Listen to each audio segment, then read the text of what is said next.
Hello, Wanderers. I'm Hannah. And I'm Jess. And this is Wicked Wanderings. Hello, Hannah. Hello, Jess. Hello, John. I'm so excited to be here. So, we want to talk about your experience at the Lizzie Borden House that you went last weekend, correct? And more, because I feel like there should be an your and more. spooky weekend, actually. Spooky weekend. Okay. Mm-hmm. So for those who may not have tuned into the episode where I mentioned my spooky weekend with Hannah, we have an annual spooky weekend. It's not Wicked Wanderings weekend yet. I mean, but it we'll will be. get into that. Keyword yet. Yet. And last year was the first inaugural year, and we went to Salem and did a lot of spooky things in Boston. We had a fabulous time. And then this year, we went to Providence, Rhode Island, where I used to live and loved. But first and foremost was to go to Fall River to be able to see the Lizzie Borden houses. And we had a fabulous time. I think you can agree with that, Hannah. I had an absolute blast, but I wasn't expecting how commercialized the area was. Yeah. It was kind of disappointing in that respect. 2nd Street in Fall River was so, you say commercialized, almost like an industrial park. Yeah. It's this beautiful, like early 19th century house, which we can talk about a little bit in a second. But it's like not an attractive area. There's like the most attractive thing next door was the parking garage we parked next to. It was rough. It was an eclectic group of people that was going on the tour too. Yes. And you seem to have the people that are like, I'm there just to find paranormal activity. Mm-hmm. I'm here because I want to see the ghost of Lizzie Borden. Or you also have the people that are like, this is history. I want to know the facts of like what happened here. So there was definitely like a spectrum of people. When I went, there was a group from California, and they were kind of annoying. But then a girl, she was like, oh, I love Lizzie Borden. I've loved her since I was little. But I also have rat skulls in my room. Oh. Yeah, okay. so it was All kind of odd, which will be really awkward if she, by some chance, listens. I'm optimistic. I don't mind being weird. I draw the line at human remains or animal remains in my bedroom. Mm-hmm. Not to throw shame on anyone who might, as long as it's legal. I mean, you have something against fake skulls? No. You remember a couple of months ago, you came to New York City to see me. I did. And Hannah was like, I absolutely want to see, I want a skull for the house. I'm like, oh, I know this great little place in the village. And they actually have human remains for sale. And she's like, no way. And of course, our mother was like, please don't go there. Like, do not do that. That's really strange. I can't believe they have a place in New York City. It was like, it's totally legal, I swear. And we went and I showed you the human skulls and things. And you were like, that's cute. I'd rather have mine made out of ceramic. Yeah. I do not need a real human skull. I didn't know this place existed. Oh, they're expensive. We'll go. Very expensive. It's like a bougie, creepy place. I'm trying to remember. It's called something like Evolution or something. It's Evolution, I think. It's it's cool. It's a cool It's place. very neat, very eccentric. But I'd rather have my skull from Home Goods for $20. So. But how do they get the remains? So the laws in the United States about owning human remains are actually incredibly loose. But not with our booze, which it's is really interesting. strange. So you can own human skulls and human skeletal frames pretty easily. And you don't have to be like Yale University Medical Center. You could be Joe Schmo on 2nd Street or in Fall River. Jeffrey Dahmer. Just get them and boil them in your kitchen. Exactly. So we went back. It was so exciting. We'll also let you know this. There's an extended tour to view the basement, which I know, Jesse, you had recommended we did go to. Yes. Which was an additional fee to see the basement. And I'm like, all right, we're never going to go back. I don't need to see Lizzie Borden House twice. And so I was like, fine, I'll pay the incremental $12 for 2 people to go see their basement. So we had a really interesting tour. I think our tour guide was fabulous. He was much more grounded in historical facts than the and light he'd flicker. only been there for 2 years. He was great. I wish I remembered his name. It was the same guy that I saw. He was kind of short, but older. Yes, with dark hair. Kind of a beard, glasses. No gray glasses. hair. But he was great. Mm-hmm. He was wonderful. He really was.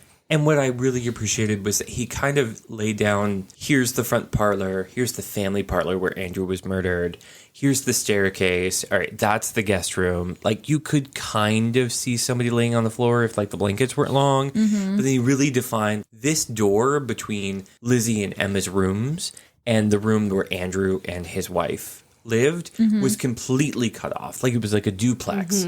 So for somebody to be in the house, like an alternative, like, third-party murderer, to be in the house and roaming around would be an Pretty extraordinary impossible. a theory, rather, which I really appreciated. I did too. After doing all the research on Lizzie, I was pretty surprised with how small the house is. I know you told me, Jess, how small the house was, but it was tiny. It was very tight. But the thing was, I felt comfortable in the home.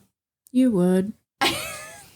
Like, I didn't feel any external force of evil. No. I didn't either. Like, I would sleep there, no problem. Oh, I love how you say that, because I was totally, like, riled up, and I was like, yeah. maybe at some point, like, we'll go and, like, rent a room and, like, see it for real. But I was, like, nervous. But, like, we did not discuss it while we were in the house. And when we left, I was like, what did you feel? And I was like, I didn't feel anything. Yeah. I did not feel anything. Even in the basement, I was like, okay. I took a picture of the wall they wanted us to take a picture of. People were like, I don't want that on my phone. I'm like, it's not a big deal. They like the painted face. it in a certain way for the face to show up. Right. I did not. Yeah, there was a murder that took place here, but could you liven it up with some fresh flowers and I could kind of paint? But also, I was kind of extra surprised by the fact that, as somebody who knows historic buildings and historic homes, particularly that kind of Greek revival style from the early 19th century, the materials used in the home were cheap. Even the best parlor was cheap molding, incredibly basic on basic on basic. The back hallways that were used for, like, the kitchen, and Bridget would have known really well going up and down stairs between the floors, extra cheap pine. That is a cheap on cheap house in the Greek revival style. And I know that Andrew bought it. He didn't build it.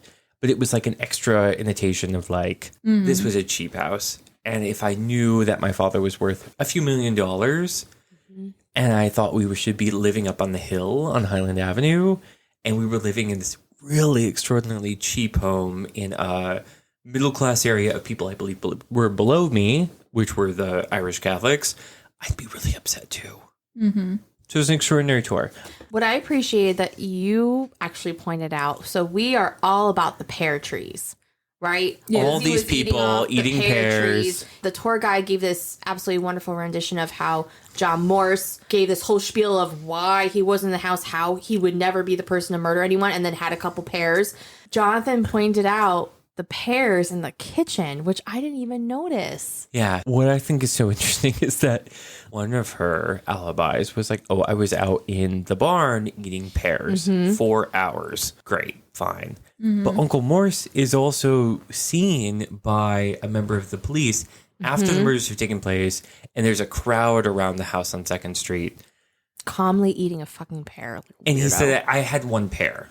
All right, this is weird. Like, this is the house you're staying in. You're supposed to come back for lunch and you're just hanging out in the backyard eating a pear.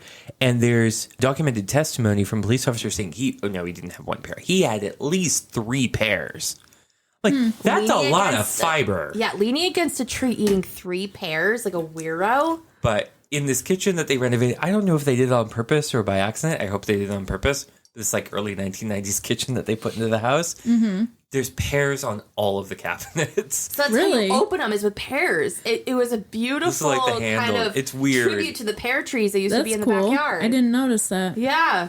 Leave it to John to notice that. But I do not feel any presence there. No. I was expecting to and I didn't. Yeah, I was very comfortable. Yeah, same. And I'm wondering if at night it would be different when you're there in, like, the darkness and I also your mind messes with you. I also wonder about the respect that you go in there and what you're looking for. Yeah. I think that's a huge... Amy Bruni taught me this. So shout out to Amy Bruni. Because if you're going in there wanting to be scared and freaked out from this mass murder that could be in the house, I mean, of course you're going to freak yourself out. You're going to get in your own head. But going in there, historically speaking, you're wanting to know about the family. Let's say, Andrew and Abby are in there. Okay, well, I'd rather know about them than freak out about the murders. Yeah. I would still love to go back though and do a show. For show. A show. But should we move on to talk about an area where during our trip, that we really felt a lot of presence? Ooh, yes. And we're not expecting I have not heard this. We visited a lot of places. So we started with Lizzie Borden's house on 2nd Avenue. And we went up to the hill and we saw Maplecroft, which is gorgeous. We saw her tombstone in the local cemetery. And then we drove down to Providence and stayed overnight, had some cocktails, had a good time. And the next day was a big driving day, and we headed down to Wickford, which is its own kind of spooky location. Don't forget H.P. Lovecraft. H.P. Lovecraft, I completely forgot. So Hannah and I are big fans of H.P. Lovecraft, which is like the original father of science fiction, which until recently he was kind of like poo-pooed as kind of this weird 19th century author. I think he's pretty cool. His stuff's pretty wild. It is. And it's short. It's amazing how short his material is, but it can still make you feel a certain way. So you might only read 6 pages and you're like, oh my God, what the hell did I just read? Like, that was freaking crazy. Because sometimes it takes an author, and don't get me wrong, I love Stephen King for everything he is. But you take a novel like it that's 1,100 pages, I feel like H.P. Lovecraft did that in 6 pages. Yeah. It's like totally freaks you out. I mean, Stephen King has even said H.P. Lovecraft was an inspiration. And just fair game as a caveat, H.P. Lovecraft was absolutely an anti-Semite, and he was also anti-immigration. So you will see that as threads through some of his work. I didn't know that, so that's kind of good to know. One of my favorite works is The Horror at Red Hook, and it's all about the lower unwashed masses in quote-unquote Red Hook, which is southern Brooklyn, which is where I live, which is very Tony now, but at the time it was full of immigrants, and he was very anti-immigrants. It was one of the reasons he hated living in New York City, was because there were so many immigrants, and that's why he went back to Providence. So, fair warning, but at the same time as being a complex, very difficult, wrong man, he also had beautiful work that we should learn from. So we went to his grave in Swan Point Cemetery in Providence on October the 13th. Beautiful cemetery. Gorgeous cemetery. It was, if you want to be buried, like, that is the place to go. For all those weirdos out there that think about their death place. It was a gorgeous cemetery. And we were not the only ones. There was a little bit of a line to show up to H.P. Lovecraft's grave. Yeah. People from Virginia that were ahead of us, and we kind of just waited a turn. And then I kind of drove Hannah around to see a bunch of other spots he went to. And one of my favorite parks that overlooks the city in Providence, where he did a lot of his writing. Some of the buildings he absolutely hated in Providence. Do you mind telling our wanderers and Jess about the Roger Williams tree? Oh, I feel like this could be its own episode again. So there's a park, Prospect Park in Providence, Rhode Island, which is a gorgeous, famous park that is high up on the east side of Providence, up on a hill. And when you get to the park, it's very small, it's very slim. It looks over the whole city, so it's absolutely beautiful. Day or night, especially in the winter, it's absolutely gorgeous. And there's a big monument to Roger Williams, who, of course, was the founder of Rhode Island and Providence Plantations Colony, after being thrown out of Massachusetts Bay. So when we're originally talking about the founding of Providence, it was supposed to be very equal. So everyone was along this very big Providence River, which is only a slimmer of a creek now. Everyone was allowed the same portion of the river, and then going up the hill, everyone had very long, skinny tracts of land up the hill. So it was all equitable so that everybody had the same kind of frontage on the river. And then you still had space for a house and a shop and woods to cut down wood and a place for your family burying ground and place for gardens. The area where Prospect Park is now was originally Roger Williams' property. So fast forward into like the 1920s, 1930s, they're building this park. It's originally Roger Williams' property, in the 1600s. And they're digging up what was Roger Williams' apple orchard. And they come across what ended up being an apple tree, roots in the shape of a person, in a human body, like basically a casket.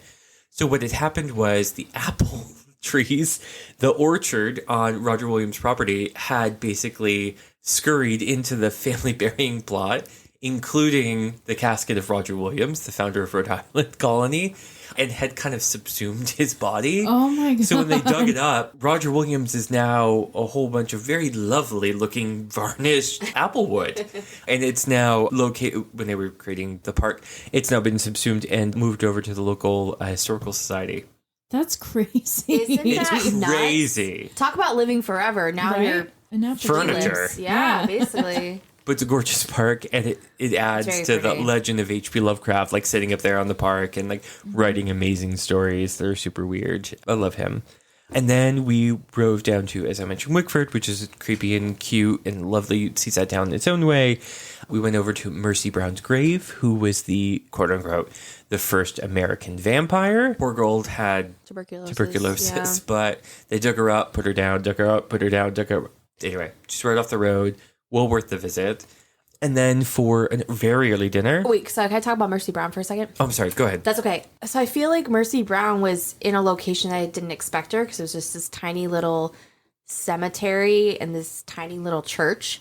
Mm-hmm. But I have such a soft spot for Mercy Brown because the poor thing, yes, she was known as like the first vampire and like, ooh, what a cool story. But her whole family was dying of TB. She finally dies of TB. It is too cold for them to dig in the ground, so they leave her in a barn of some sort to dig a grave for her in the spring. Mm-hmm. And they start thinking that, oh, other people are still dying of TB. What if she's sucking the life out of other people? Let's see if she's still alive. And so they basically start mutilating her body to see if it's still bleeding as it should. And because it's been preserved because of the cold, yes, it is showing signs of basically...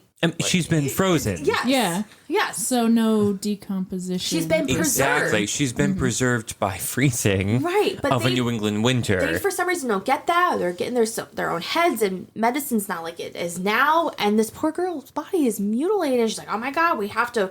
I think in the end, they burn her heart or her spleen. It's one of those just to make sure that she's dead. But it's so... terribly sad, terribly sad, and they end up burying her. But it's such a sad tale. There was what I found a little bit of comfort in was the cemetery is not like overrun. It's not. Yeah, it's on the side of this road at this little church and this little graveyard. It's definitely not where H.P. Lovecraft is buried. It's not. No. It doesn't have like this beautiful pond and beautiful statues and trees. There's no trees. It's a dirt road. And she's just there with her family, though. And people then also have been paying respects, though. You know, like there are flowers there and stones and... Yeah, somebody had brought, obviously, within the last day or two before we were, had left roses at each family member's tombstone. Yeah. And it wasn't like... I mean, when you go to Lizzie Borden's grave, there's all sorts of stuff over Lizzie Borden and, like, coins and toys and mini hatchets and very odd things left at her grave. But for Mercy Brown, hatchets, seriously. But for Mercy Brown, it almost felt like all of you need kindness and rest, even a few hundred years later. Right, like that's what we're hoping for. It was just kind of like a beautiful thing for the family because it was such a tragic disease and a tragic thing to happen to all one family. Yeah, that's crazy. So Mercy Brown, I found out a lot from lore. Obviously, thank you, Aaron Mankey, for that bedtime story. Since you guys are here listening, you must be a fan of the podcast. Woohoo! And if you want to show your support, head over to wickedwanderingpodcast.com. Click on the support tab and choose a monthly subscription starting at just $3 a month. Your contributions will directly fuel our podcast production, and as a thank you, we'll give you a shout out in every episode. Woo-hoo! And you know what might be fun too? If like we will say your name and like your favorite haunting place, murder mystery, or serial killer, we would love to know. All right, now back to the show. But after a lovely drink up in Pawtucket Village, we went to an early dinner up in, I'm going to get this wrong, Pachusett?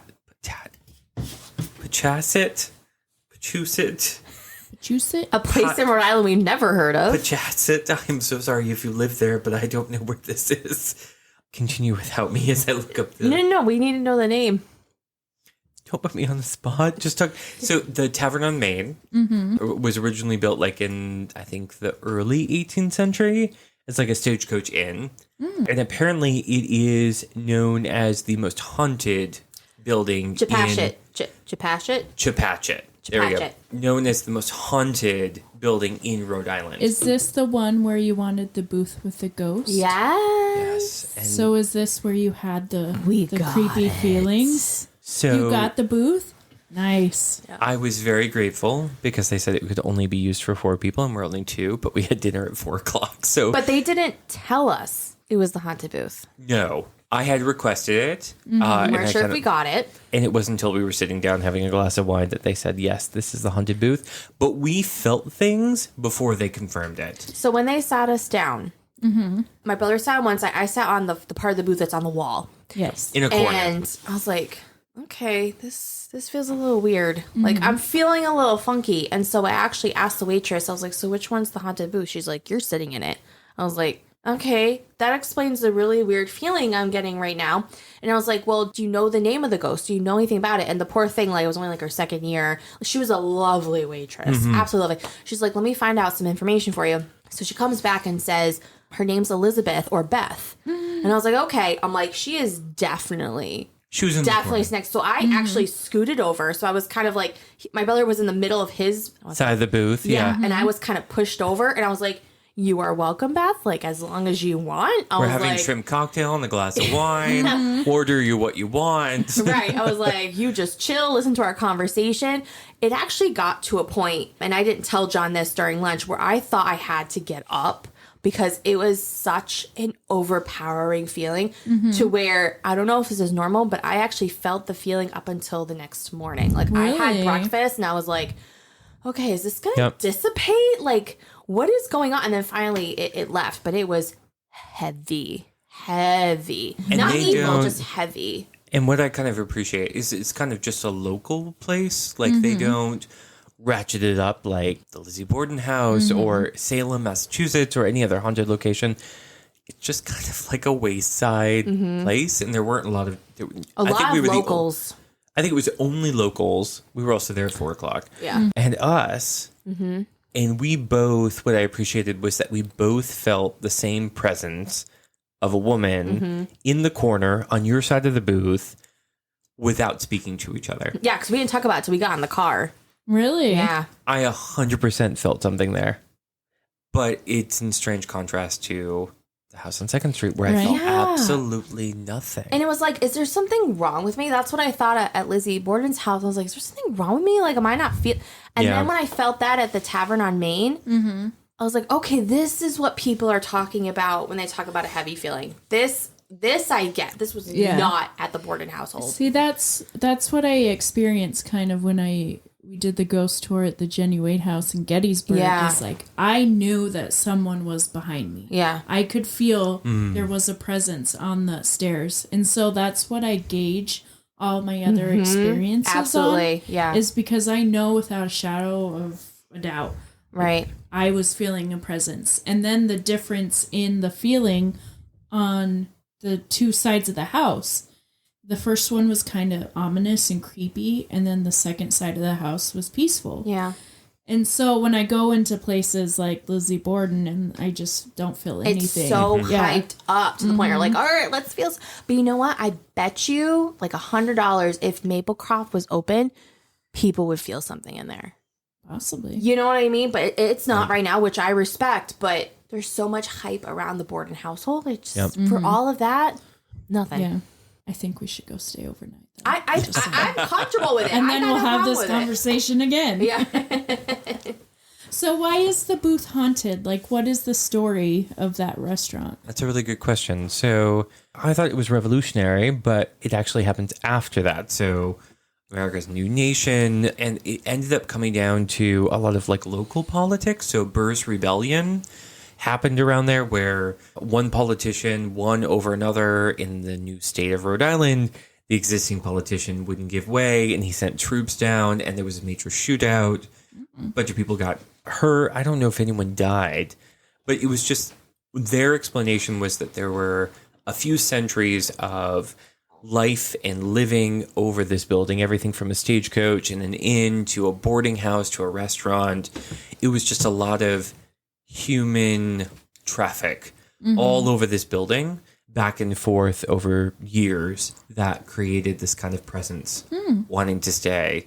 And, I can't exactly blame her. No. Elizabeth is like, maybe she's from the 18th century. They didn't really explain, like, who she was or who they connected her with.